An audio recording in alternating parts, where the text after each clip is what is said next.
hafuura hojiiti. Galanni waaqayyoo ta'u. Hafuura hojiiti. Hojii akkaataatti muka soofanii akkaataa taabota hojjetanidha. Wantichi hojiidha. Garuu hafuura waan kana bareechu immoo ana waaqayyotu kenneefiyedha. Wanta mistira guddaa tokko sin hubachiisarraa bareechaa dhaggeeffadhaa. Yeroo baay'ee waa'ee hafuura waaqayyoo kanaa warri barumsa fayyinaana biratti baratan gaaffii adda addaa hin kaasu. Abbaan eenyu, ilmi eenyu, hafuurri eenyu hin jedhu. Sillaasee waan jedhamu tokkotu jira. Sillaasee jechuun abbaa, ilma, hafuura qulqulluu sadan tokkummaa jechuudha. Yeroo baay'ee namoonni buleetiin tokkollee immoo onlaayinii irra sagalee dhaggeeffachaa ture tootaalii karaa keessaa siin deebisa. Abbaa kan jedhu hin jiru kophaatti, ilma kan jedhu hin jiru kophaatti, sadan tokkummaa kan jedhu kun eessaa dhufee kan jedhan jiru. Inni kun macaafa qulqulluu keessaa abbaa, ilma, hafuura qulqulluu sadan tokkummaa kan jedhu qola keessaa bahee hin jiru. Garuu wantoota Yesuus Kiristoos biyya lafaa kanarratti hojjechaa ture baay'een isaa sadiini. Gaaffiin Phexroosiin gaafamee sadiini. Na jaallattaaree kan jedhu sun si'a sadiidha. Akkasuma Wangeela Yohaannis boqonnaa 20:19 kaanee ilaallee Yesuus Kiristoos yeroo sadii nagaan isiniif haa ta'uttiin jedhee. Kana duwwaa miti Wangeela Luqaas keessatti gaafa deebinu yeroo Yesuus Kiristoos cuubametti sagaleen waaqarraa dhaga'amee ilmi cuubamaa jira. Hafuurri qulqulluun immoo bifa gugguugeetiin dhufee jedha. As keessatti walitti dhufeenya sadan tokkummaa agarra. Abbaan waaqarraa dubbate, ilmi cuubamaa jira, hafuurri qulqulluun bifa gugeetiin dhufee. Yesuus Kiristoos yeroo lafarra ture, yeroo nagaa gaafatu yeroo sadii, yeroo cubbamtuuf mallatteessu yeroo sadii, Phexrositti adaraa yeroo kenne yeroo sadii, sadan tokkummaa agarsiisuudhaaf Yesuus Kiristoos gocha kan akka raawwate macaafa qulqulluu keessaa waa'ee sadan tokkummaa agarra. Sadan tokkummaa waaqayyo tokko kan jennu kanaaf jechuudha. Egaa isa barumsa fayyinaa keessatti bal'inaan ni ilaalla. Achi keessaa qaama sillaasee yookaan sadan tokkummaa keessaa irra waa'ee hafuura qulqulluu ilaalla. Waa'ee hafuura qulqulluu, waa'ee ayyaana waaqayyoo kana ilaalla. Macaafa qulqulluu qaama sillaasee keessaa hafuurri qulqulluun kutaa jajjabeessuudhaan beekamudha. Akkasuma kutaa itti aanaa kutaa hojii raawwachiisuu jedhamuun beekamudha. Fakkeenyaaf Maariyaam hafuura qulqulluudhaan ulfoofte Yesuus hin deesse. As keessatti kutaan qaama jajjabeessuu hojii raawwachiisuuf kenname hafuura qulqulluudhaan kan ulfoofte hafuura qulqulluudhaan kan dhalate Yesuus Kiristoos ilma waaqayyoo ta'e jechuudha. Yeroo baay'ee hafuurri qulqulluun hojii jajjabeessuu hojjeta. Fakkeenyaaf namni tokko yeroo wangeela lallabuu qaama afuriin utubama. Namni tokko yeroo wangeela lallabuu qaama afuriin utubama. Isinis akkasuma kallattii afur qabdu. Dugda garaa, bita mirga. Isinis kanuma qabdu jechuudha. Dugda garaa qabdu, bita mirga qabdu. Yeroo hundumaa yeroo wangeela dubbattan kallattiin keessan arfan kun eegamaadha. Namoonni baay'een isaanii kan karaa irratti dhugaa ba'aniif dullaa gidduu kan dhaabataniif kanaaf yeroo hundumaa yeroo wangeela lallabdan abbaan ergama hojichaa waaqayyo abbaan yeroo hundumaa sin fuuldura jira. Yeroo hundumaa sin fuuldura jira. Isa kanaadha isa karaa qajeelchu si fuuldura buusaa inni jedhu. Fakkeenyaaf wangeela Yohaannis 3:16 irratti waaqayyo akkana biyya lafaa jaallate yoo tokkicha ilma isaa amma ergutteedha. Proposaalli kun proposaala waaqayyo abbaati. Waaqayyo akkana biyya lafaa jaallate yoo tokkicha ilma isaa amma dabarsee kennutti. Itti gaafatamni ergama hojichaa yeroo hundumaa dura kee jira. Kanaaf yeroo wangeela lallabdu hundumaa waaqayyo abbaan akkasii fuuldura jiru hin irraanfatin. Akkasuma raawwachiisaan kennaa ta'ee nuu kenname ilmi waaqayyo yeroo hundumaa mirga kee dhaabata. Kanaaf kan inni mirga isaa nuu kennes. Galanni waaqayyo ta'u. Inni sadaffaan ergamoonni Waaqayyoo bita kee dhaabatu. Isaan nuuf hidhata hojii wangeelaati. Gabri'eel, Mikaa'el, Suraafeel, Kiruubeel nuuf obboloota. Nu wajjin hojii Waaqayyoo hojjetu. Kanaaf yeroo hundumaa bita keenya dhaabatu. Alaala egaa jajjabeessaa kan ta'e Hafuurri Qulqulluun immoo yeroo hundumaa duuba keetiin dhaabate. Iddoo itti dadhabdetti. Kanaaf Isaayyaas maal jedhaa? Sagaleen tokko na booddeedhaan na waamee jedha. Karaa irra deemtu kun isa kana miti kanarra gorinaan jedhe na booddeedhaan na waamee.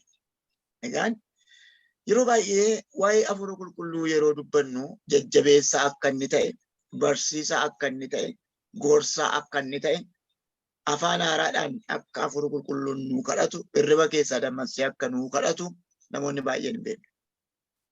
Haadha waldaa kiristaanaa agalgaa'ota keenya baay'ees kan dadhabsiisee, kan gufachiisee maal yoo jettan waa'ee Hafuura Qulqulluu gadi fageessanii hubachuu dadhabuudha. Yeroo baay'ee namoonni baay'een Hafuurri Qulqulluun abiddaa jedhu. Hafuurri Qulqulluun abidda miti. Isaan kaan immoo Hafuurri Qulqulluun gugeedha. Hafuurri Qulqulluun gugee miti. Akka gugeetti dhufe jedhamoo gugee ta'ee dhufe jedha. Yesuus irra warri dubbistan. Akka gugeetti dhufe moo gugeetti?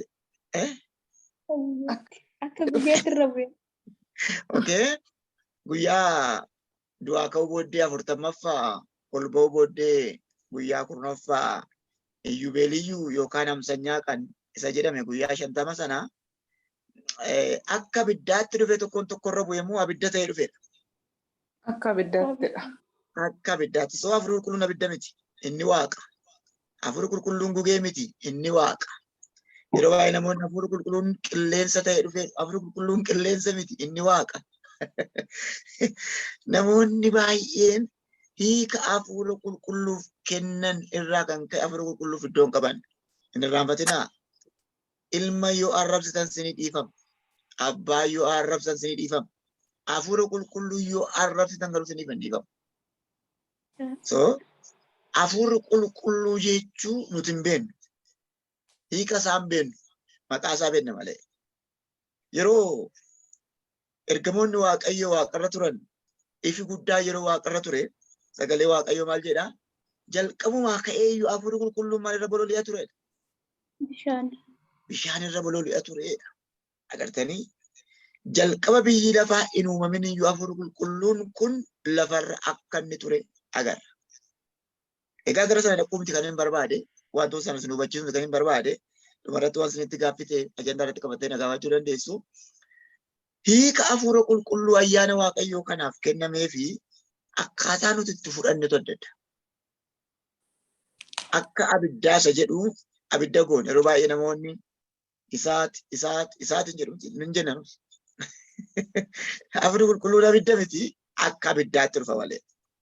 Hafuurri Qulqulluun qaama hin qabu. Yeroo isiniin jedhu Hafuurri Qulqulluun qaama miiraa qaba. Yerootti waan gaarii gootu hin gammada. Yerootti waan hamaa gootu hin gadda. Akka inni qaama miiraa qabu waan qaqqabatamaa akka inni ta'e hin beekna. Maatewos 11:25 irratti Yesuus Kiristoos waa'ee hafuuraa kaasee hin gammadee jedha. Hafuuratti gammadee jedha. Akka jechuun hafuurri hin gaddaa hin gammadaa qaama miiraa waan qabu jechuudha. Egaan akka jechuun qaama of danda'eera jechuudha Hafuurri Qulqulluun.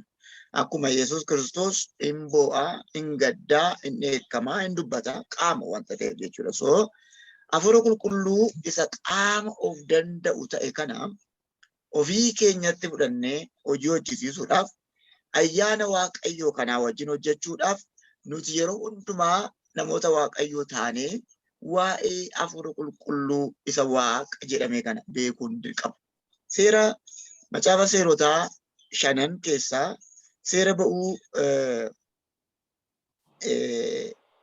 31 sa'aatii kana lakkoofsa 3 irraa akkasuma seera ba'uu 28 lakkoofsa 3 irraa akkasuma seera ba'uu 8:15 irraa ogummaa biyya lafaa kana hojii harkaa hojiimti ati hojjettu akka wal sii qixxaatutti Hafuura Qulqulluu si hojjisiisaa jedha.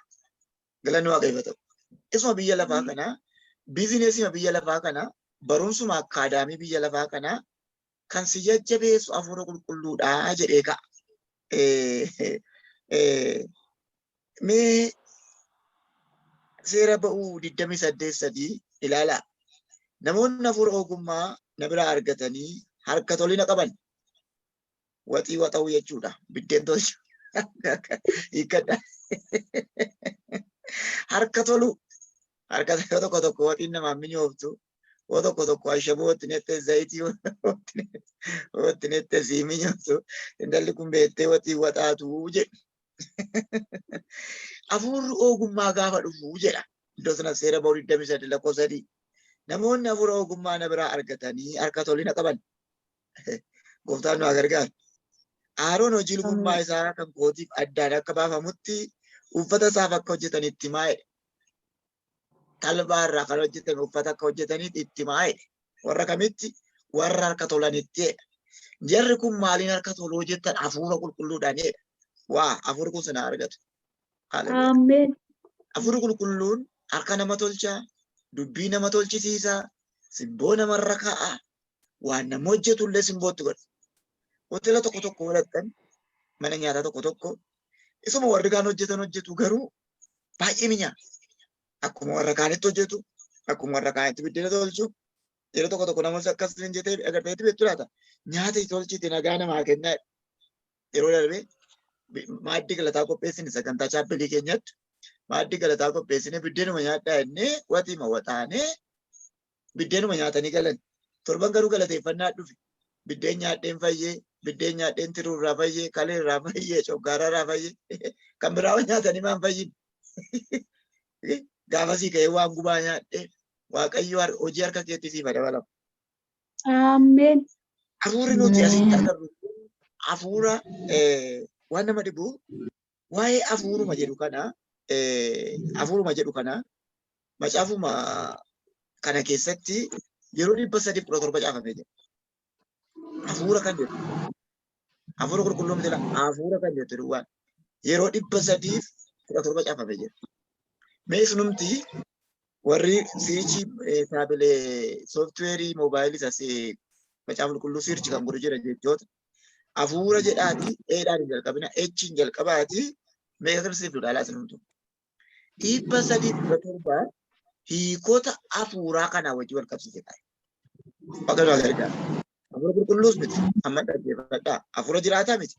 Hafuura heeyyattu du'a. Manfas manfas. Galanni waaqayyo ta'u. Ishee kana duwwaa irra deddeebi'ee yeroo 317 kana caala. Maaliif amma kana irra deddeebi'ee caafamee yoo jettan wanti guddaan as keessa jiru namoota baay'eetu hiika hafuuraan beeku. Hiika hafuuraan beeku. Akkuma nama jedhee inni kaan hafuura biizinasii ittiin hojjeta. Inni kaan hafuura xonqaayetti fakkeessa. Inni kaan hafuura qaallutti fakkeessa. Yeroo darbee wanta tokkoon ilaalee kolfee I think waan akkasiillee dubbachuu hin jaalladhu. Garuu wanticha na kofalchiise. Wanticha na kofalchiise. Agartee itti hin beeku. Wantichi nama kofalchiisa. Baay'ee nama kofalchiisa. Dubbachuun barbaadu asirratti. Wanta sun kofalchiisu tarii wantichi maannoo jettan karaa keessa na gaafachuu dandeessu. Waan dubbachuuf jedhee na saalfachiise. Hiikatti hafuura qulqulluu kennan sana. Jooyi Ciree kan jedhamu TV kan jedhamu tokko TV jira Jooyi Ciree kan tajaajilu tokko mul'ata waa argee waa haasa wanti naasa sanatu natti hin tolle. Amma gaa yeroo akkanatti hafuura qulqulluu maqaa balleessinu humna aaboo hafuura qulqulluu yeroo wallaallu hafuura qulqulluu wajjin walitti buuna. Hafuura qulqulluu wajjin yeroo walitti buunu araaraan argama. Maal jedha Isaayyaasii? Dibatumti Waaqayyo isinii kenne galagalee billaa ta'e isin nyaateedha. Innumti galagalee isin gubee jedha. Akka jechuun akkaataa itti fayyadamtan wallaaltanidha. Egaan jalqaba hafuura qulqulluu yeroo fudhannu hafuurri gara keenya yeroo dhufu ogummaan illee akka nuu kennamu beekuun nurra jira. Akka itti lallabnu illee ogummaa. Akka itti barsiifnu illee ogummaa.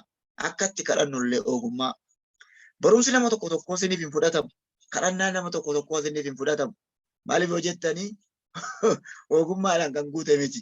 yeroo tokkotu jara tokko jirti warri biyya adda addaa illee beektu bokkaa caamsiti caamsitu dhufee bokkaa caamsitu beektu ta'e beeku. Yeroo tokko bokkaatu nu jalaa bannaan Waaqayyo bokkaa nu roobsii jenneetu kadhannu tokko nu gidduudhaa ka'ee qo'aa irratti kadhadhaa jedheetu Waaqayyo ishee bokkaa caamsitu kana tottorse. Amma hundi keenya kadhannaa dhibnee kolfatti kaane. Namoonni baay'een yeroo afur qulqulluu irraa fagaatan tokko akkatti kadhatan illee hin beekan. Akkatti namatti dhiyaatan illee hin beekan. Akkatti hojii hojjetan illee hin beekan. Afur qulqulluun gaafa dhufu jalqabaa ogummaa isinii kenna. Ogummaa ittiin dubbattan, ogummaa ittiin hojjettan, ogummaa ittiin kadhattan. Tokko namoonni akka jedhu abalu kun inuma dubbata malee waa garaa isaa keessa hin jiru. Jechi kun baay'ee rakkisaadha. Faaggaadha jechuudha namichi kun. Homtuu garaa isaa keessa hin jiru jechuun faaggaadha jechuudha. Namni afur qulqulluun dhufee dubbiin isaallee nama miidha. Akkatti dubbatu beeka, akkatti jedhu beeka, akkatti si wajjin hojjetu haasoo beeka. Isin warri maasii paartinarii kun waan hundumaa bareechitanii akka beektaniifan iddoo qulfii isin barsiisa. Torbanarraa, 14rraa waa'ee dhufaatii ilma Waaqayyoo, waa'ee bara dhumaa irratti waa barsiisa ture. Itti deebina mata duree sana. Har'a garuu hamma dandeenyu waa'ee afur qulqulluu addaan baafnee hubachuun gaariidha. Waan nama dhibu seera lakkoofsaa 11-17 irratti Zawulquun isa kana jechuudha. Seera lakkoofsaa 11-17 irratti maalidha? Waa'ee an dhufee achiiti wajjin nan dubbadha. Afurra asirra jiru irraas waa fuudhee isaanirra nan ka'a. Ati ofii keetii kophaa kee ba'ichi akka hin baannetti isaanis baachuu si gargaaru jedha Musee wajjin. Ameen. Iddoon kun iddoo itti matolaqaan, amsalaqaan, arsalaqaan muudamee hojii hojjechuutti ka'eedha macaafi lakkoofsaa kun. Iddoo itti sabi lakka'amee hamsalaqaan, asralaqaan Museetu jalqabe hamsalaqaa, asralaqaa, matolaqaa Musee jalqabe hafuura sirraa fuudhee eeguudha obboleettiin tokko sila himmaa beekanatti fakkaata yeroo kadhatte hafuura baasirra jiru sheerii nuu godhii jettee kadhatte. Hafuurri sheer ta'a, dibati sheer ta'a.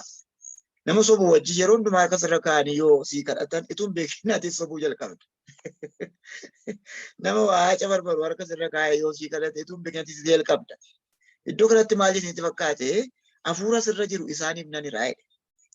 Hafuurri qulqulluun hafuura sooshaal laayifiitti amanuudha. Hafuura walii wajjin hojjechuutti amanuudha. Hafuura walii wajjin kadhachuutti amanuudha. Yeroo hafuurri qulqulluun suni dhufu keessi keessan hundumtuu sooshaal laayifiitti amana. Obboleessa jaallata, obboleettii jaallata, xinnaa jaallata, guddaa jaallata, beekaa wallaalaa jaallata. Wal jaallata, hafuura wal jaallatu qaba. Har'a hafuurri waldaa kiristaanaa keessa jiru baay'eensaa yeroo itti nama shakkisiisedha. Maaliif yoo jettan obboleessa jibbaa, agalgaa'ee jibbaa, faarfataa jibbaa yoo faarfate, yoo raaje, yoo kadhate kamtu dursa? Bartoota gooftaa keenya Yesuus Kiristoos baay'ee isaanii kan tokkummaa guddaatti isaan guddise maalidha yoo jettan akkaataatti hafuura qulqulluudhaan hojjetan beeku. Akkaataatti hafuura qulqulluudhaan hojjetan waan beekaniif hafuura qulqulluu wajjin walii galanii hojjetan. Fakkeenyaaf abbootii amantaa yoo fudhanne Iyyaasuu, Miriyaam, Uur, Ibrahaam. Uuriif Ibrahaam harka Musee ol kaasu. Iyyaasuun laga keessaa lola. Iddoo guddaa iddoo hamaa kan jiru Iyyaasuudha. Iyyaasuun yeroo lola lolu Museen gara waaqaatti yeroo harkatti ol kaasu inni kaan immoo harka kana qaba. Kun hojii miti. Hojii miti agartee kun. Garuu Iyyaasuun harka ol qabuu dhiisi kottu na gargaari hin jenne. Museen immoo harka ol kaasuu dhiisi dhufee si gargaaraa hin jenne. Harka qabuun hojiidha. Inni kaan garuu billaa wajjin waliin dhaaggan. Jara kana sa'aatii 24 isee kana qabadhaa isin fayyaddi. Sa'aatii 24 daqiiqaa 45 sekeendii 15 aduu dhaaban. Macaafarraa argattan kun kan teolojiiti. Sa'aatii 24 daqiiqaa 45 sekeendii 15 aduu dhaaban. hamma kana aduu dhaabuun isaanii maali yoo jettan የአንድነት መንፈስ አፉረ ከነ ዋቀዮ ነው ፈገን ሃሌሉያ አፉረ tokkummaatu isaan gidduutti argame kana waldaa kiristaanaa keessa jaarsoliin tokkummaa hin qabu faarfataan tokkummaa hin qabu sun tokkummaa hin qabu kun tokkummaa hin qabu just all are servant hunduu garuu agalgaa'e waaqayyo nu agalgaa'e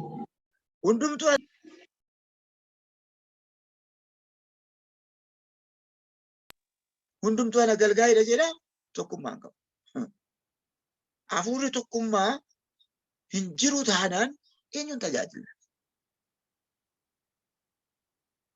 Facebook adda addaa ilaaltan obboleessa hamatu hedduu agartu. Obboleessa fayyisu garuu hin agartan. Peejiin tokko jira amma kana galgaa'utu hundumaa lafa abaluu akkasii karaa keessaa na dubbisii akkas ta'ii jedhu. Inni sun akkuma jirutu ta'ee inni sun kaayyoo cabsuu yoo qabaatate immoo kaayyoo fayyisuu qabaachuu qabda. Warra hafuura qaban duwwaan nama fayyisa. Namni dogoggoruu hin jedhuun. Namni foon uffatee jirutti hin dogoggora. Garuu waamichi keenya waamicha fayyisuuti. Waamicha oolchuuti. Kaleessa laayif irratti waa dubbadheen ture. Yihuudoonni biyya Israa'el jiran amma irratti Yesuus hin dhalannee jedhu. Maaliif Yesuus hin dhalannee jedhu isinitti fakkaata. Macaafa raajotaa keessatti wanti tokko garmalee hubatan. Maal jedhaa? Inni fayyisaa ilmaan namaa ta'e gaafa dhufuu jedha. Cubbamaaf cubbuu balleessaa jedha. Kana jettaniittu. Maal balleessaa? Dhagaartu miti cubbamaa fi cubbuu balleessaa jedha. Yesuus gaafa dhufuu cubbamaaf itti qabe.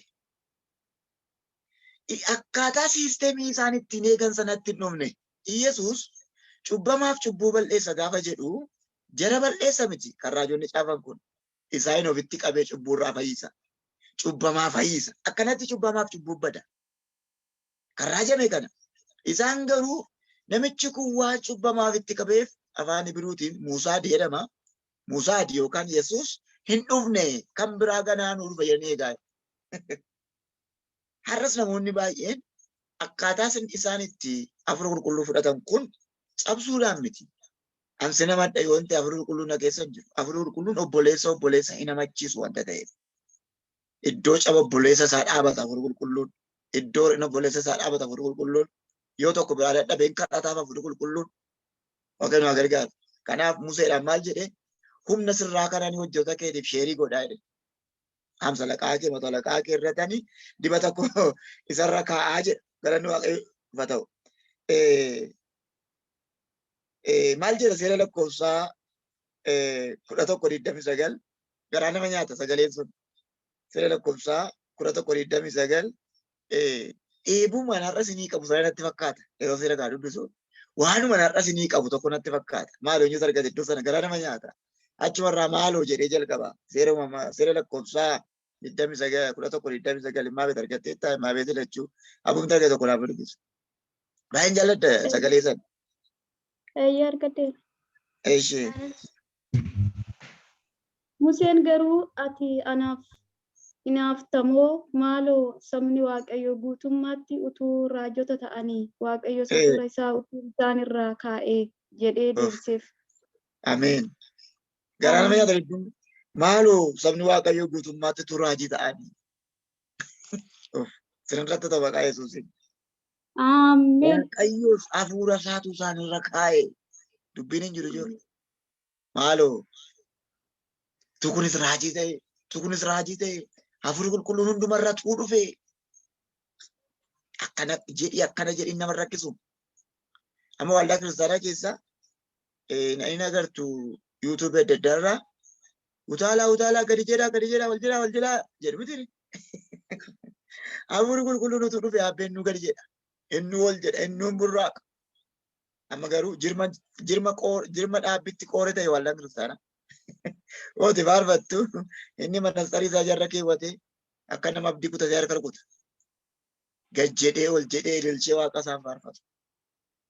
Mana qaalluutu dhaqee garuu jilbeenfatee iyya. Mana qaalluu warri jettanii beektan jilbeenfatanii oofuyyee giiftii koo jedhu mana waaqayyo keessaa garuu dhaabatanii goganii hafu. Sababiin isaa maalummaa hafuuraa waan hin beekneef. Maaloo tu sabni hunduu raajii ta'e maaloo tu hafuurri kee hundumarra tu dhufe silaa rakkoon hin jiru silaa hojiin isin salphataa waaqayyo nu haa gargaaru. Waa eebitachuu amee 16:22 naa dubbisa sira lakkoofsa sana 16:22.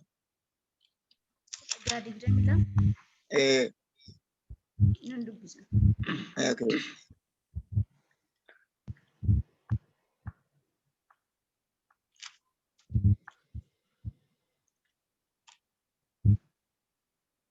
Kudha jaha 22 maqaa Yesuusiin Museenii fi Haaroon garuu hadda isaaniitiin lafatti gombifamanii iyyan.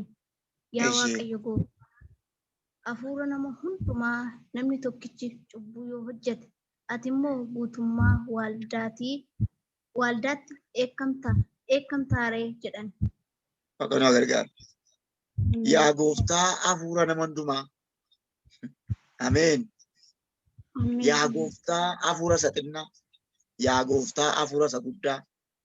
Yaa gooftaa hafuura isa waldhaalaa walii galtuu sin kadhadha. Cubbuu nama tokkoof hundumatti eekkamtaaree. Waaqayyo nu gargaaru. Yaa isa garaa nama hundumaa beektu. Yaa hafuura isa xinnaa irra jirtu. Yaa hafuura isa guddaa irra jirtu. Yaa hafuura isa beekaa irra jirtu. Yaa hafuura isa waldhaalaa irra jirtu. Yaa isa garaa nama hundumaa beektu.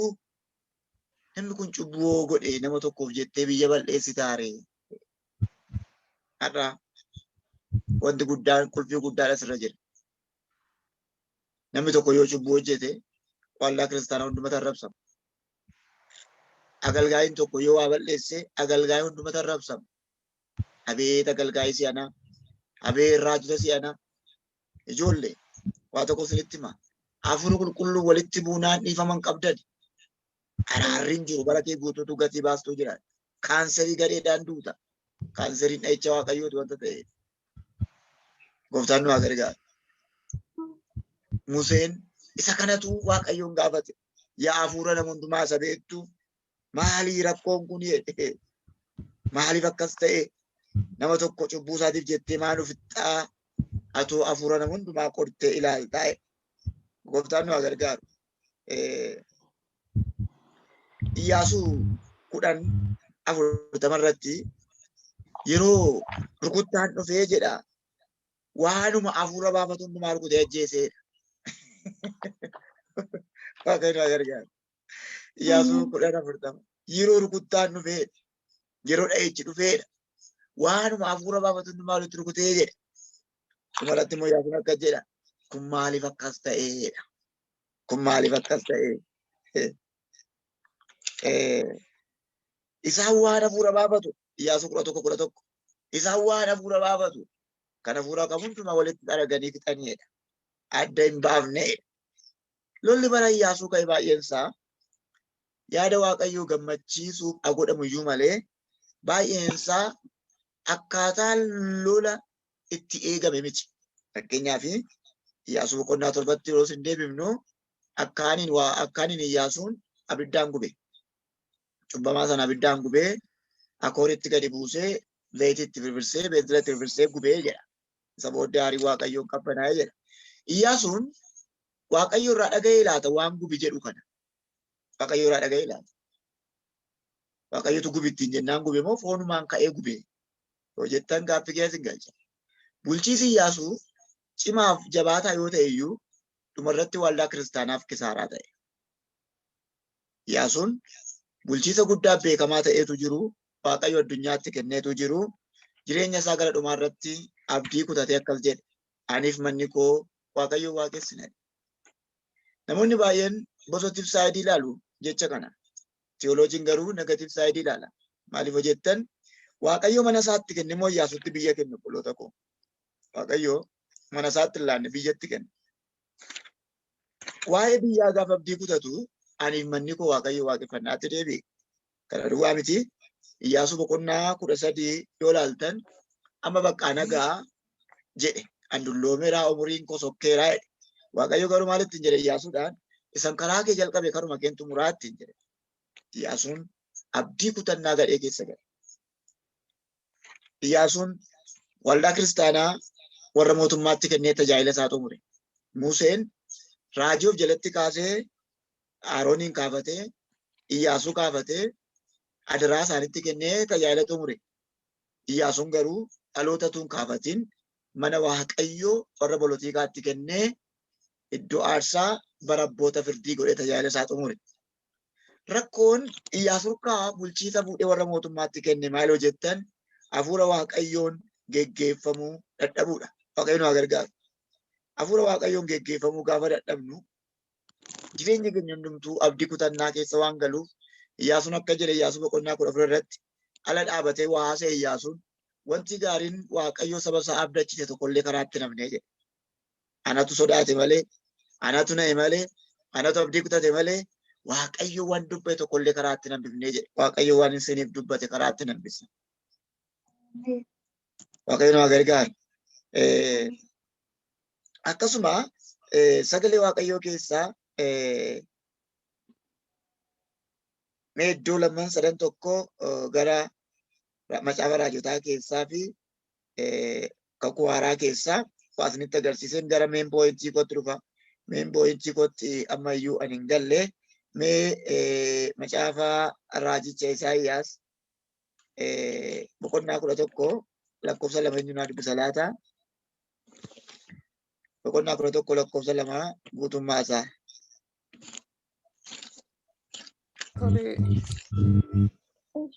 Hafuurri Waaqayyoo isa irraa hin buufata. Innis hafuura hubannaati. Hafuura gorsaatii fi hafuura humnaati. Hafuura beekumsaatii fi hafuura sodaa Waaqayyooti. Ameen. Ameen. Qaama meeqatti ture hafuura kana iddoo kanatti? Iddoo meeqatti ture iddoo kanatti? Qaama meeqatti ture hafuura kana iddoo kanatti?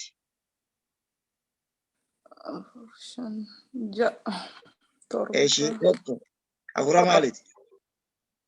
Hafuura ogummaa. Ogummaa. Hafuura hubannaa. Hafuura gorsaa. Hafuura humnaa. Hafuura beekumsaa. Hafuura sodaa. Ameen. Ameen.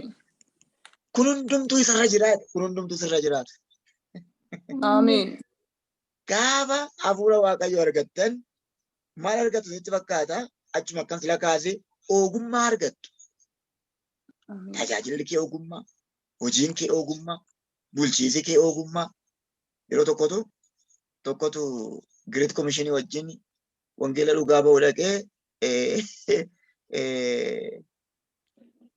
akka jedhe namicha tokkoon gooftaa fudhadhu jedheen. Ishii jedhe namichi gooftaa fudhannaan Iyyoobiyyuu sooressichi gooftaa fudhannaan jireenyi qabeenyi isaa jalaa rukutamee. Amma mishinii kana akkamitti ilaaltu? Iyyoob maal taanaan? Iyyoob gooftaa fudhannaan qabeenyi isaa jalaa dhumee. Ati immoo maal ta'ee? Gooftaa fudhadhu jedhe. Namichi kun maal jechuu barbaadeeti? Yoo gooftaa fudhatteen sooromtamuun hiyyoomtadeeti. Yeroo tokko akkaataan itti lallabnu tokko takka jira guyyaa tokko. Yeroo Waaqayyo Waaqaaf lafa uume kana Yesuus hin dhalannee jedhe. Yeroo Waaqayyo Waaqaaf lafa uume Yesuus hin dhalanne. Lallabi keenya ogummaan qabu taanaan, preaching system yookaan sibkata saraariin keenya illee ogummaan qabu taanaan nama fayyisuu isaarra nama ajjeesuu isaa baay'ata. Raajummaan keenya illee ogummaan qabu taanaan nama fayyisuu irraa nama ajjeesuu isaa baay'ata. Waa'een hafuura qulqulluu baay'ee dheeraadha. Tarii yootti isinitti tolee 10 fufnee barachuu dandeenya. Yoo yaada naaf fiddanii dhimma hafuura qulqulluu dhimma dhufaatii Waaqayyoo irratti dheengadatu keen ture yoo isinitti tolee yaada naa kennaatti fufaannaa yaadi naaf hin dhumne kanaaf hin dhiise. Asirratti sarii itti nuuf yoo jettan yeroo biraatti hubuu nan danda'a. Ogummaan hafuura qulqulluu keessaa dhufti. Gooftaan nu gargaara. Daawiti nama dhaaba toleessa ture jedha. Hafuura qulqulluu tokko godhe. Olaaltan dhaaba toleessa, dubbi toleessa, uffannaa toleessa. Namni tokko uffannaa amti isaa hin tolu agartee. Baay'een keessa illee biyya alaa jirtu.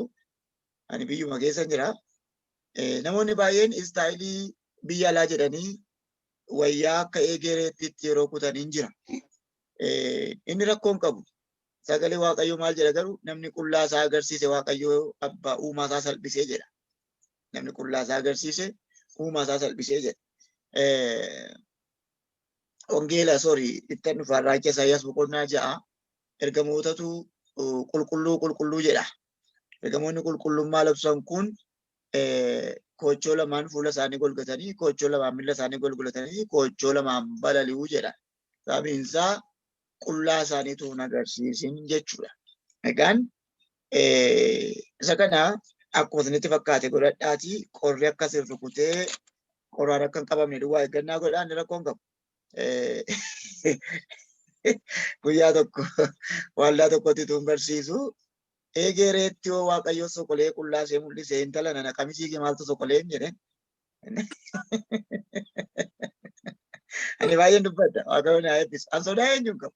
Namni hunduu baastir masara sirrii miti baay'ee dubbata jechi isaan ulfaata inni hamaadhaa jedhu an dhugaa Waaqayyo hamaa miti.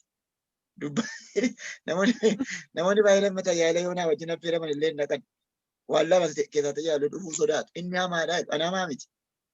Namni dhugaa dubbate hamaa taanaan isin iyyuu hamuu taatu jechuudha. Waaqayyo haa gargaaru. Nattaanan yeroo tokko waldaa tokkoon barsiisa maqaan na'u intala tokkotu qamisii jilbaa olitti dachaafattee miila irra keetti na fuuldura teessi. Ani immoo iddoo aarsaa irra jira. Yoo ilaalu dhugaa Waaqayyo jedha. Wayyaa ishee jalaa amma baanti isheetti mul'ata. Sirriiwwan jala mureessinitti. Miila warra keettee sayyuu isteejii jala teessi. Achi baay'een wangeelaayii waallichaa waamee intala kana sii kaasii ani Gabrieel miti namaan jedheen.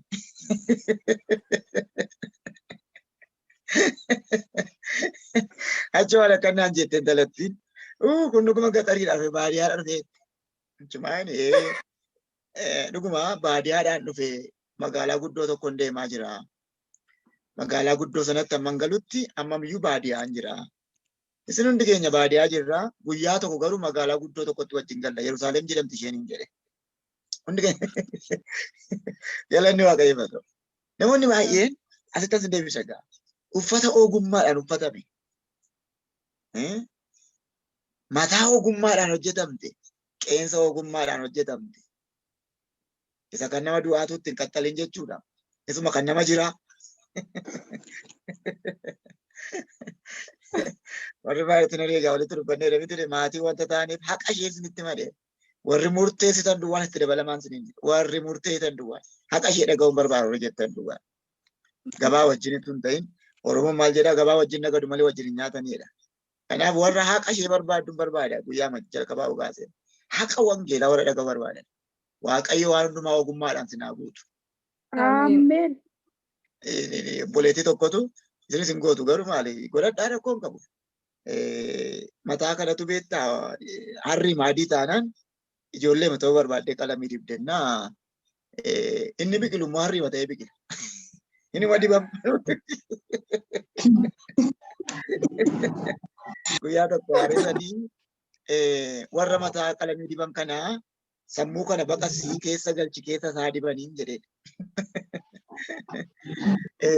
Ani hin godhatinaa hin jenne isuma beeku naasee malee hin haarinaa hin godhatinaa hin jenne argannaanu ituu mataa maaramii argattanii itti guuttattanii nan gammada.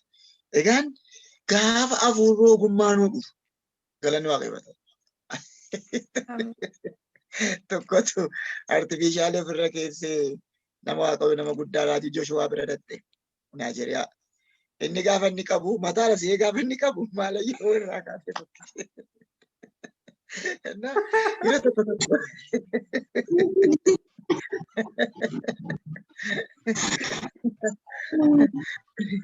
Waaqayyo haa gargaaru. Hafuurichi jedha.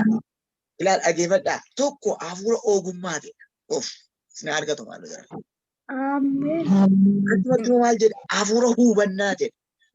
Where's a kind of ogummaaf hubannaa maal ishee garaagarummaa ishee. Ogummaaf hubannaa. Dhibaminaa mastawaal. Adda baay'ee macaafa maariifaa kana qabdu laata. Isaayyaas 11:2. Mastawaaliin kan biraadha. Xibamiin kan biraadha. የጥበብ መጀመሪያው እግዚአብሔር መፍራት ነው ይላል። ጥበብ እንዴት ነው የሚመጣው? ማስተዋል ግን ሌላ ነው። ኢሳያስ warri simbira sagalee jiru maayikii iturraa fudhatanii Earphone da kan isheen akka seexanaa jettu. Inna kan eenyutu inni akka godhatu kuni. Ayyaantuu Filiippiitii godhe. Ayyaantu mutii godhu. Isaayyaas tokko jettanii paaster. lakkoofsa 2:11 lakkoofsa 2. እሺ በጌታ በኢየሱስ ክርስቶስ ስም አነባለሁ። እሺ የእግዚአብሔር መንፈስ የጥበብና የማስተዋል መንፈስ የምክርና የኃይል መንፈስ አሜን። እሺ የእውቀትና የእግዚአብሔር የመፍራት መንፈስ አሜን። ያ አገልተኒ ጋር ማስተዋሊ ዲ ማልትሮ እነ ኮነር ካበድ ጥበቢ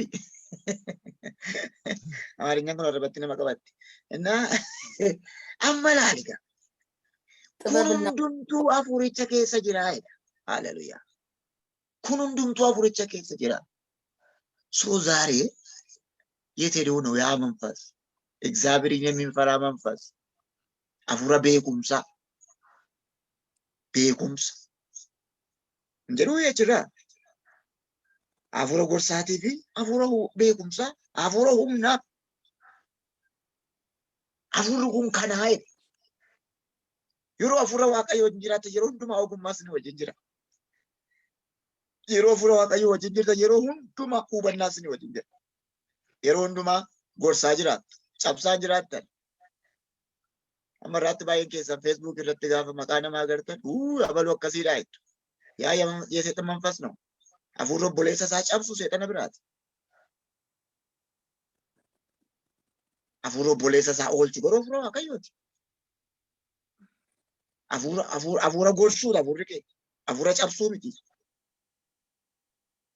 አቶ ቦሌሳ ከጫብሲቲ አኔ ጫብሱ ኤኙ ፈይሳ ጆ ኢየሱስ ከምብራድ ዱፌ ደለተሙ ነው ብራድ በሜኑካ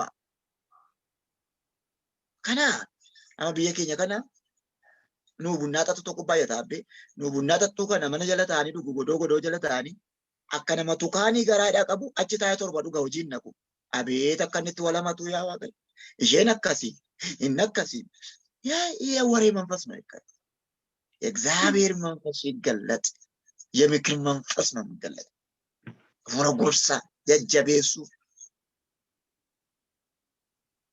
ማለፍ tokko ajjeesee darbaa wallan kiristaanaa har'aatii fi biiroon polotikaa gargar ba'aa jiru bolota koo biiroo polotikaa keessatti ati muudama kan fudhattu yoo nama ajjeestedha ajjeesitti kenname fuutee dhattee safara sana guutuu ajjeestee nama ajjeesuun maalaaf itti yoo dhufte muudama qabda fuuldura waaqayyootti garuu muudamni nama oolcheedha nama fayyiseedha muudamni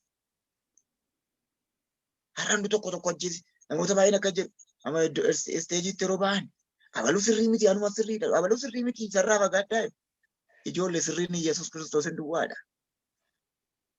garuu jal'aa kana sirreessuu dandeenya waa tokko isinitti himu waaqayyo akka jedhe Museedhaan muka ta'urraa sooqii fidii ittan sii caafaa jennaan Museenis xamaamaadha warra kushiiti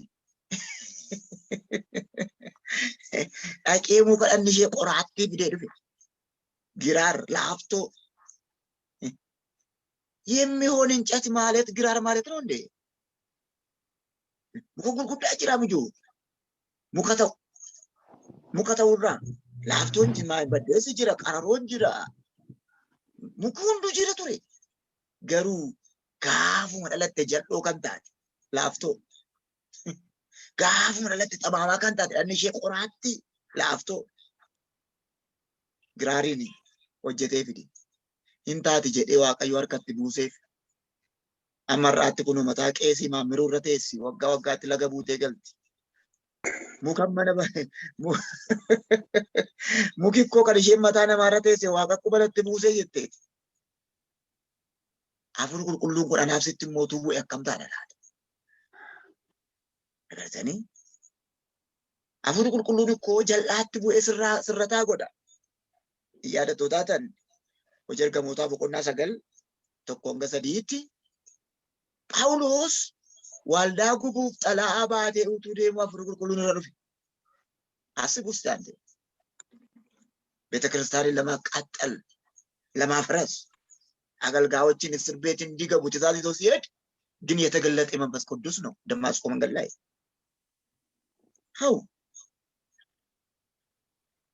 nama waldaa gubuuf deemuu afur qulqulluun dhufatanii yaaddu maal hojjettan afur qulqulluun gorsaadha balleessaa cubbamaa gorsee fayyisa dadhabaa gorsee fayyisa isa kufe gorsee lafaa halleluuyaadha kana afur qulqulluun ati gaafa afur qulqulluu fudhattu yeroo hundumaa gorsuu taata yeroo namni abaluu kufeera jedhan abaluu kufeera jedhanii Facebook itti achi as baasan afur qulqulluun siin maal jedha bilbili jajjabeessi siin jedha bilbili jajjabeessi waamii gorsi siin jedha hin cabsin akka obboleessa keessin hin illuune taachin an biyya kootti yeroo wallaan nama dabdu nama shenarra dabdee wallarratti beeksiftu an durin mana isaa dhaqee buluu jalqabe kanaan Phaawulos isa dadhabaa wajjin dadhabaan ta'e Waaqayyo na gargaara isa dadhabaa wajjin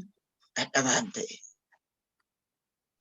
afura gorsaati waan nama dhibu garagaritti maal jedhaa afura beekumsaa ta'e afura beekumsaati beekumsa kana duwwaa miti jechaan baay'ee tokko jechaachuma lakkoofsa lafarratti maal jedhaa humna haadhoorraa baasheeka si argatu afurri kun afura humnaati sitti tsalli haayilalle sitti zammir haayilalle sitti makir haayilalle hoo gorsitum najjira hoo faarfattum najjira yoo ifattum najjira እግዚአብሔር መንፈስ ማለት ኃይል ያለው መንፈስ ነውና ዋ ጅራተ ኢየሱስ ክርስቶስ አሜን ለኮሰ ፍሬኙ ተርገደሚ ለኮሰ ፍሩ ኢሳይያስ ኩለቶ ለኮሰ ፍሩ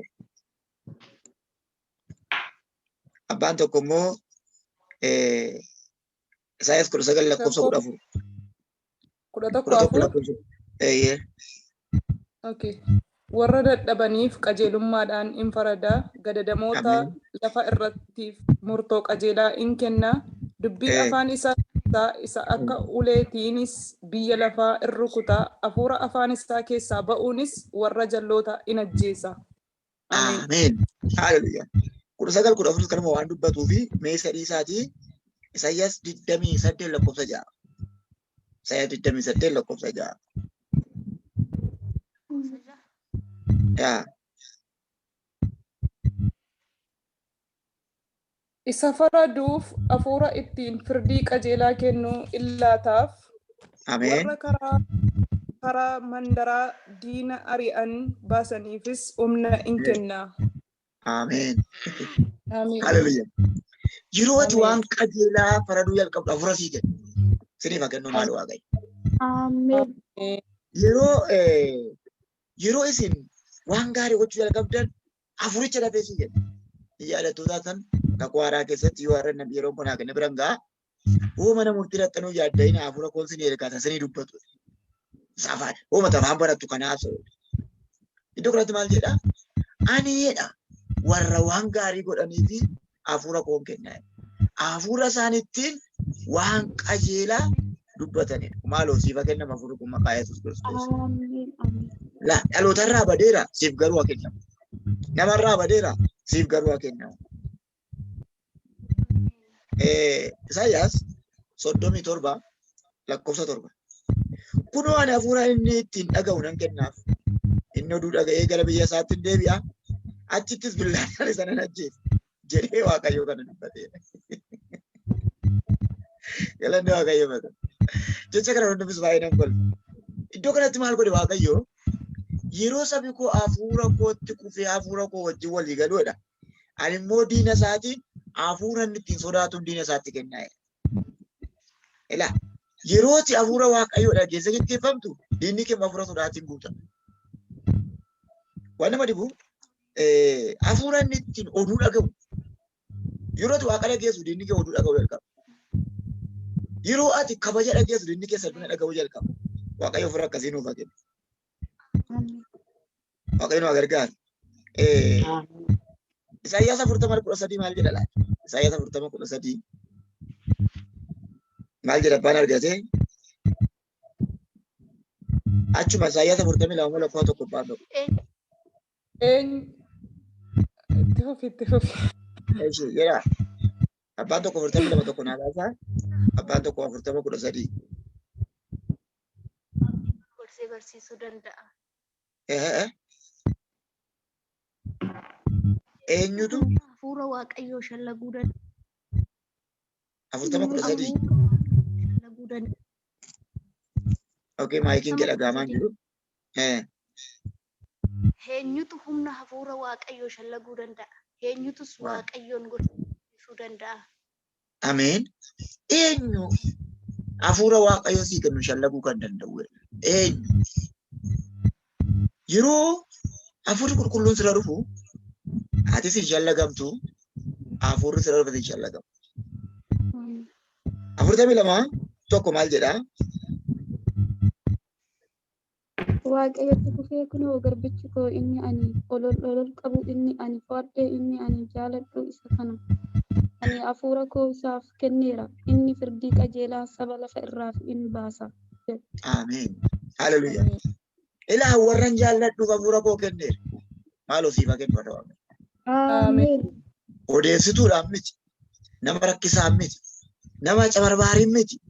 Ilaan kunoo isan jaalladhuuf hafuura koo kenneera.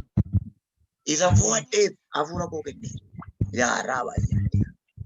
Isan barbaade kanaaf hafuura koo kenneera. Maal fidduudha? Achuma 42 lakkoofsa irratti mamaa jedha. Hafuurichuma immoo deebi'ee namootaa kenneera. Yoo argate 42 lakkoofsa jedha. Waaqayyo gooftaan inni bantiiwwan waaqaa diriirse inni biyya lafaa fi wanta isa irratti biqilu uume inni lafa kana irratti namootaaf hafuura kenne warra lafa irra jiraatan hundumaafis jireenya kenne. Haleluya. Isumatu immoo namootaaf hafuura kana kennaa godhee kenne. Hafuurri kun immoo hafuura jireenyaati. Achuma 44 lakkoofsa ilaalaa. Baay'ee 44 lakkoofsa. Gara keeffadhaa. An sanyii koo hundumaa irratti hafuura kuulan erga. Okay? Asuma irratti dhaabna sadan. Asuma irratti dhaabneetu gara nata bittan sin deebisa. Warri simbira wacuu muutii godhadha. Amma gaa hafuura ayyaana Waaqayyoo kana yeroo fudhannu jireenya keenya irratti maaltu mul'ata? Ishee kanan asumatti haasa'aa. Ishee kana chaaffadhaa. Yeroo hafuurri ayyaana Waaqayyoo gara keenya dhufu, yeroo geggeessuun harka Waaqayyoo gara keenya dhufu, jireenya keenya irratti maaltu ta'uu jalqaba? Tokko jijjiirama nurratti mul'ata. Haleluyaa. Jijjiirama. Hafuurri qulqulluun dhuguma asii dhufeera taanaan jijjiiramuu jalqabatu. Ituun beekee jijjiiramuu jalqabdu. Bifi keellee, malkiin keellee, jireenyi keellee. Fakkeenyaaf seera uumamaa sin deebisa. Seera uumamaa keessatti Waaqayyo hafuura lubbuu fide. Hafuura yeroo biraatti dhufaa hafuura lubbuu, hafuura jireenyaa, hafuura tajaajilaa isaan kan iddoo adda qofa barsiisa. Addaamiif kan dhufe hafuura lubbuuti. Addaam nama guutuu ta'ee uumamee socho'uu dadhabe, dubbachuu dadhabe. Waaqayyo namicha kana jijjiiruu gaafa barbaadu hafuura lubbuu kan jedhamu kana funyaan isaatti baafate. Isa booddee namittitti nu taaltee kaate. Haleluyaa. Dhoqqeetu taalee ka'e. Hafuurri kun siif dhufu.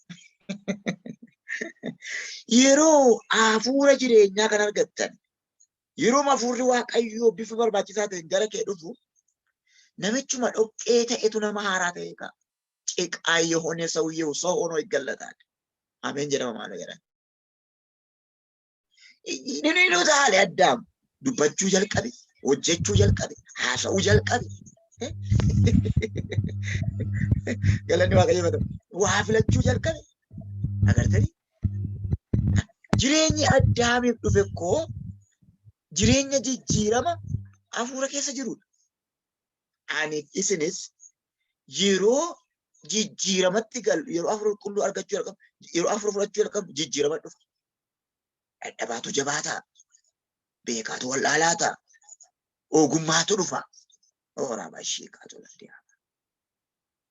Tokkoffaa irratti ati hafuura ayyaana Waaqayyoo fudhattee taanaan asirratti jijjiirama jalqabda sumudha.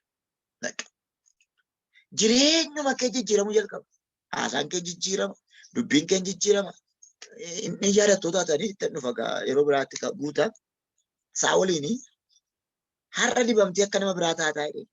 Namicha harree barbaadu akka nama biraa ta'utti Waaqayyo. Nama harree barbaaduun har'a dibamtee nama biraa taata'oo jedhe. Hin jijjiiramta'oo jedhe. Sinirratti arfu maqaa Yesuus hin jijjiiramne kun. Haaleluyyaa. Har'a dibamtee akka nama biraa taatu. Akka kishelebbee kaleessaan taatu. Akka hattuu kaleessaan taatu. Akka sobduu kaleessaan taatu. Hin dibamtaa, hin jijjiiramtaa. Maaf jijjiiramuu dadhabne?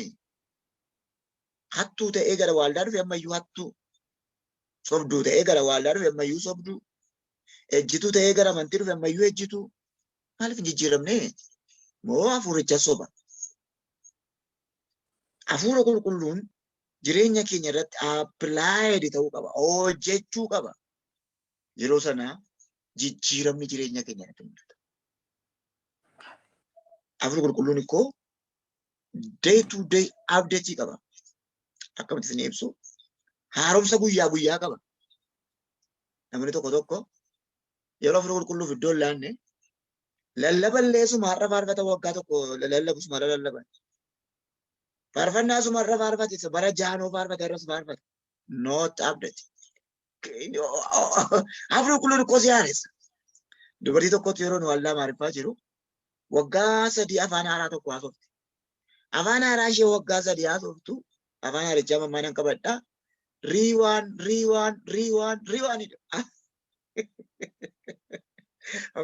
waggaa 3 riiwaanii. Riirriidha. Rii jechuun booddee deebi'uudha. Waan hin tokko. Dubartiin kun waggaa 3 booddee deebistee makiinaa kana eessatti dhaabdettanii yaaddu. Riiwaan. Tokko booddee deebisii tokko booddee deebisitu jettu eessarratti kirrii kutti dhumarratti. Girgiddaadhaan rukutte jechuudha. Akkasuma gargaara.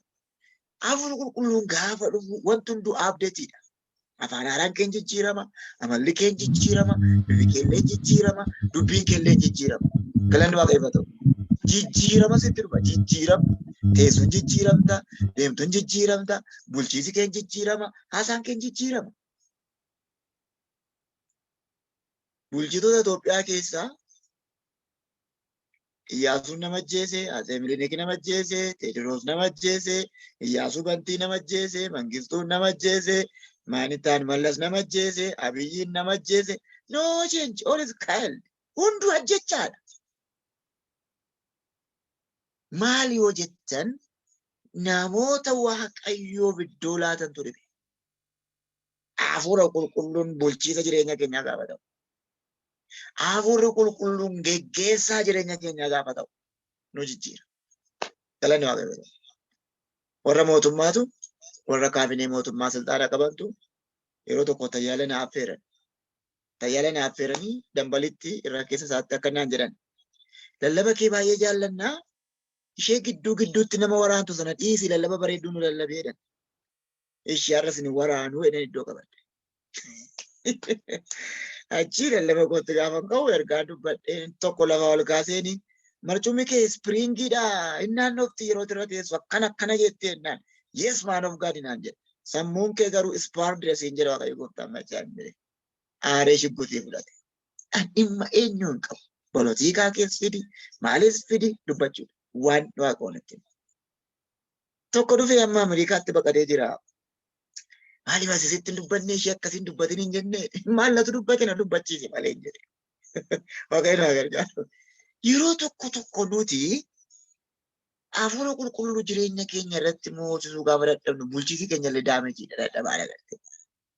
Manni keenya illee dadhabaadha. Ikoonomiin keenya illee dadhabaadha. Sammuun keenya illee dadhabaadha. Dhugaan sin hin jedha. Hafuura qulqulluu jireenya keessa irratti yoo moosiftan abdeetii sin godha. Suma jaarti kana qeerroo godha. Suma jaarsa kana qeerroo godha. Jireenya namummaa kee kanallee jijjiira garte. Hafuurri qulqulluun jijjiirama fiduu qaba jireenya keenya. Tajaajila keenya. Kan kana alaa yeroo hundumaa amma mana qaalluu dhattanii yoo sooromtan kootii tokko irratti hojjetanii isinii kennu kootitti kan ofirraan baasii waggaa 15 keewwadhu waggaa 20 keewwadhu wayyaa haaraan uffatin jedhu mana qaalluuti. Abbaan kee immoo Afur qulqulluu keessa gaafa galtu maal jedhe beektaa abbaan kee naa bareedii si uffadhu. Ameen. Sin bareecha. Eebbi keessan eebba qaalluu miti ijoollee eebba waaqayyooti. Yaani dhiifama naa godhaa warri beenxee kuni hin daddalachaayinaa bareedaa uffadhaa adeema.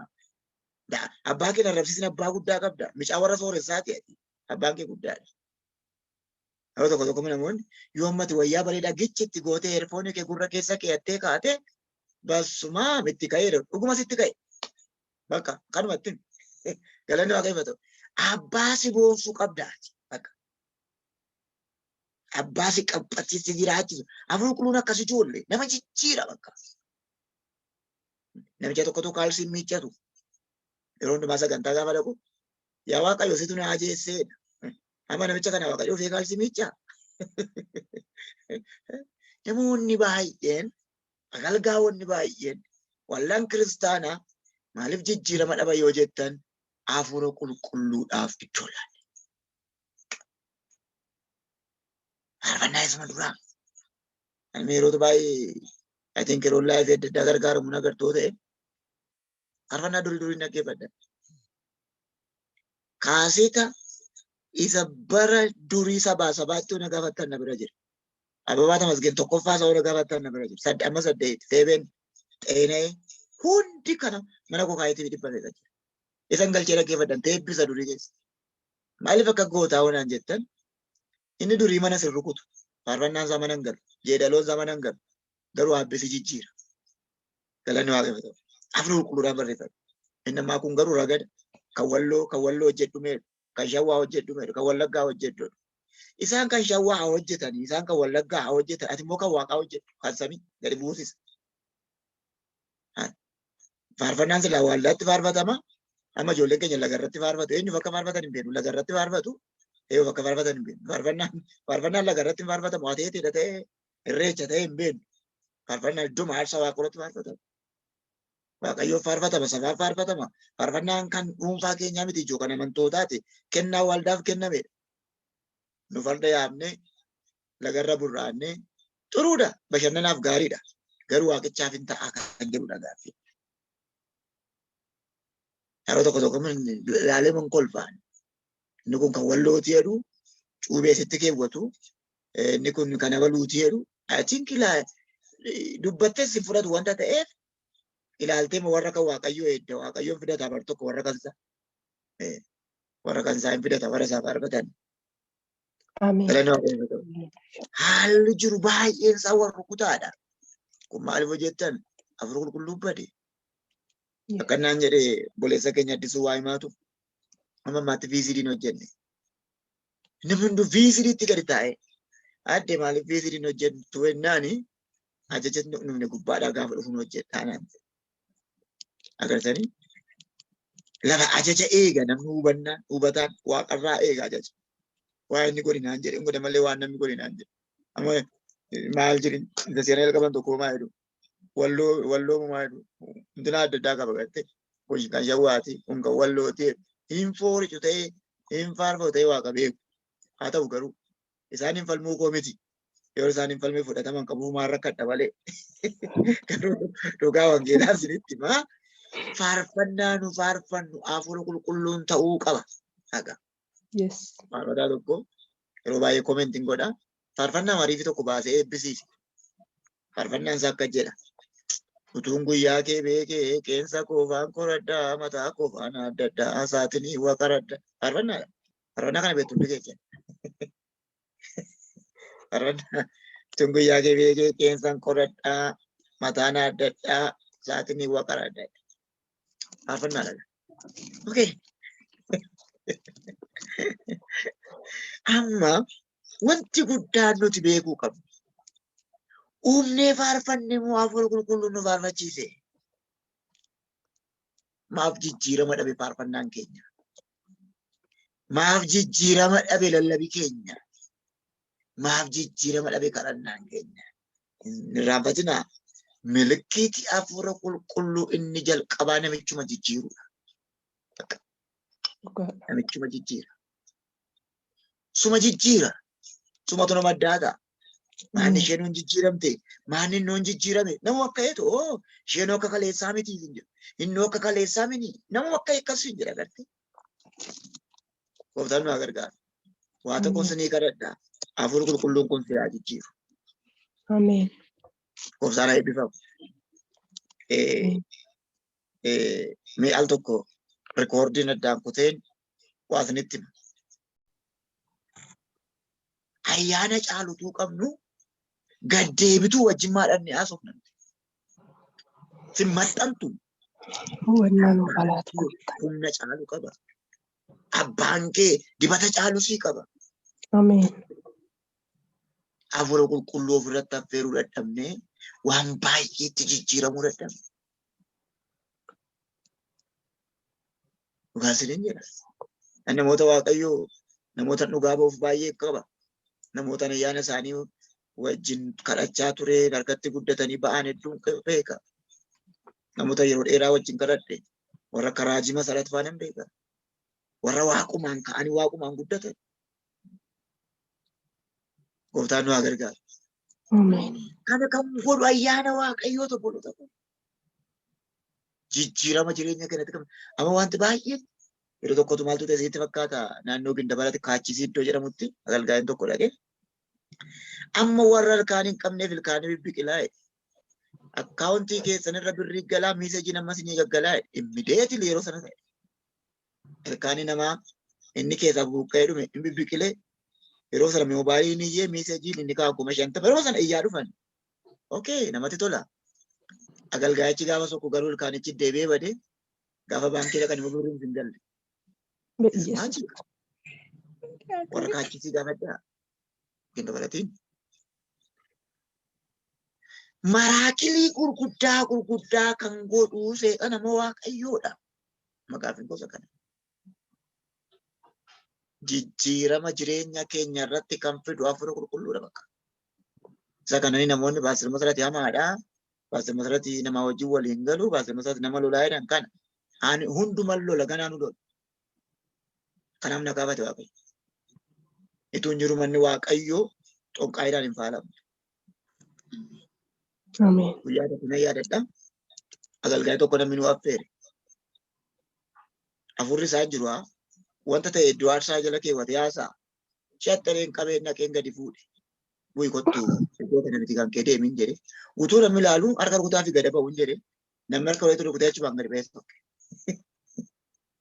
Ani qalli isheen beeku. Dhugaa sitti ani qalli isheen beeku. Ijoollee abbaan kee waan si kaafateef tokko qaba. Abbaan kee waan si uummateef tokko qaba. Ati xabaqaa dhugaati. Ati xabaqaa ayyaanaati. Egzaabiheeritti yaani. Hin danda'a Waaqayyo. Ameen. Hafuurri qulqulluun jalqaba suma jijjiira garte. Awala keessaa keessaa si baasu. Karaa Damaasqootti koo Phaawulosin gaafa lafaan dha'ee waan akka qolaa ijarraa buuseen aroogeen agartu. Irraa lafaan dha'ee kana jijjiiruu hafuura qulqulluu. Waa sirraa lafaan dha'ee sin jijjiirre taanaan akkuma kaleessaa taanaan maa ijoo. Tokkotu Dambidolloo dhaqee istaadiyoomitti nama dura ergatee maqaa walitti naa qabaa jedhe. Maqaan 200 barreeffamee qophaa'ee raajitti kennamuuf jedhu daakuniin qabdee hirkaa fuute. Akkanatti hin ta'u jette.